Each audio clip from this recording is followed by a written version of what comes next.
IPO में पैसा बनाना आसान लगता है, लेकिन रियलिटी क्या है? 90% रिटेल इन्वेस्टर आईपीओ में गलती करते हैं और बिना सोचे समझे अप्लाई कर देते हैं। रिजल्ट लिस्टिंग गेन मिस हो जाता है या डायरेक्ट लॉस। तो सवाल ये है, आईपीओ अप्लाई करने से पहले कौन सी 5 चीजों का ध्यान रखें जो हर स्मार्ट इन्वेस्टर चेक करता है। आज की वीडियो के बाद आप कभी भी ब्लाइंडली आईपीओ में अप्लाई नहीं करेंगे, इसलिए वीडियो अंत तक जरूर देखिएगा। वीडियो शुरू करें उससे पहले अगर अभी तक आपने हमारा चैनल सब्सक्राइब नहीं किया तो जल्दी से चैनल सब्सक्राइब करके बेल आइकॉन प्रेस कर दीजिएगा, साथ ही साथ वीडियो को लाइक करना ना भूलें। नमस्कार दोस्तों, स्वागत है एक बार फिर से हमारे चैनल पर। आज हम बात करने वाले हैं एक बहुत ही इंपॉर्टेंट टॉपिक पर। अगर आप आईपीओ में इन्वेस्ट करते हो या प्लान कर रहे हो तो ये वीडियो आपके बहुत इंपॉर्टेंट होने वाला है, क्योंकि आज मैं आपको 5 पावरफुल चेक्स बताऊंगा जो आपको प्रॉफिट साइड में रख सकते हैं और लॉस से बचा सकते हैं। नंबर 1 पर आता है आईपीओ में लोग गलती क्या करते हैं। सबसे पहले समझते हैं गलती होती क्या है। लोग अप्लाई करते हैं क्योंकि जीएमपी हाई, सब अप्लाई कर रहे हैं, सोशल मीडिया हाई पे, लेकिन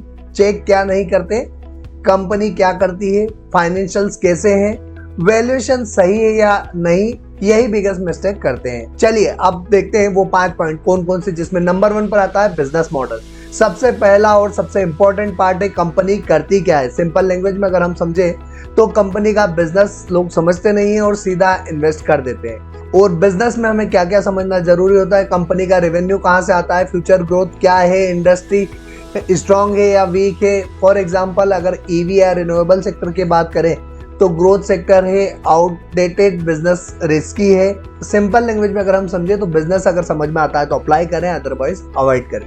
नंबर 2 पर जो हमें चेक करना चाहिए वो है कंपनी के फाइनेंशियल्स, जो दूसरी सबसे स्ट्रॉन्ग चीज है, जहां पर हमको कंपनी की रेवेन्यू ग्रोथ, पेट, इबिटा, असेट्स कंपनी बढ़ा रही है या घटा रही है, डेब्ट लेवल क्या है कंपनी का, इबिटा मार्जिन क्या है कंपनी का। साथ ही साथ हमें देखना चाहिए कि कंपनी की बोरोइंग बढ़ रही है या घट रही है।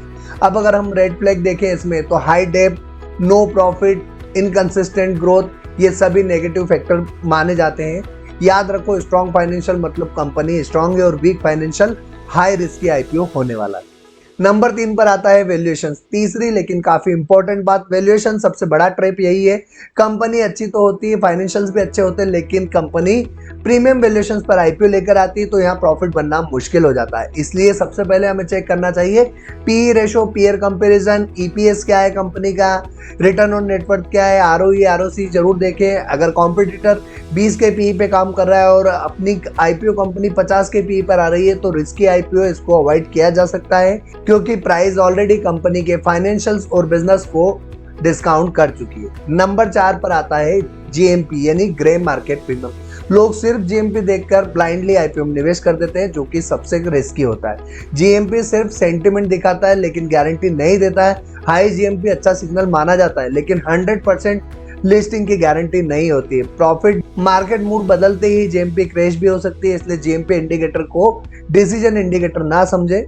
नंबर 5 पर आता है market sentiment. Market sentiment underrated और सबसे इंपॉर्टेंट फैक्टर है। अगर मार्केट गिर रहा है तो अच्छा आईपीओ भी स्ट्रगल करेगा, और अगर मार्केट बुलिश है तो एवरेज आईपीओ भी अच्छा परफॉर्म कर सकता है। फॉर एग्जांपल अगर वॉर चल रहा है, इन्फ्लेशन बढ़ रहा है, एफआई सेलिंग कर रही है, तो ये सारे नेगेटिव इंपैक्ट है। इसलिए हमेशा चेक करो मार्केट सपोर्ट कर रहा है या नहीं। अब आईपीओ इन्वेस्टर्स के लिए एक बोनस टिप, आईपीओ में फुली कैपिटल मत लगाओ, ऑलवेज डाइवर्सिफाइड करो, रिस्क मैनेज करो, क्योंकि हर आईपीओ प्रॉफिट नहीं देता है, लेकिन मैक्सिमम आईपीओ आपको लॉस दे सकते हैं। अब जल्दी से क्विक रिकैप कर लेते हैं। आईपीओ अप्लाई करने से पहले हमें कौन सी 5 चीजें हैं जिनको जरूर चेक करना चाहिए, जिसमें नंबर 1 पर आता है कंपनी का बिजनेस मॉडल, नंबर 2 पर आता है फाइनेंशियल्स, नंबर 3 पर आता है वैल्यूएशन और नंबर 4 पर ग्रे मार्केट के प्रीमियम। तो वही नंबर 5 पर आता है मार्केट सेंटिमेंट। ये 5 चीजें चेक कर ली तो आपका 90% इन्वेस्टर से आप आगे हो सकते हैं। आईपीओ में पैसा बनाना मुश्किल नहीं है, बस सही डिसीजन लेना जरूरी है। स्मार्ट इन्वेस्टर बनो, रिसर्च बेस्ड डिसीजन लो, फोमो से बचो। आप बताओ, आप आईपीओ अप्लाई करने से पहले क्या चेक करते हो? कमेंट्स में टाइप करके जरूर बताएं। वीडियो पसंद आया हो तो लाइक करिए, अपने दोस्तों के साथ शेयर करना ना भूलें। और दोस्तों अगर अभी तक आपने हमारा चैनल सब्सक्राइब नहीं किया तो जल्दी से चैनल सब्सक्राइब करके बेल आइकॉन प्रेस कर दीजिएगा। आज के लिए इतना ही, फिर मुलाकात होगी एक और कंपनी के आईपीओ रिव्यू के साथ। तब तक के लिए जय हिंद।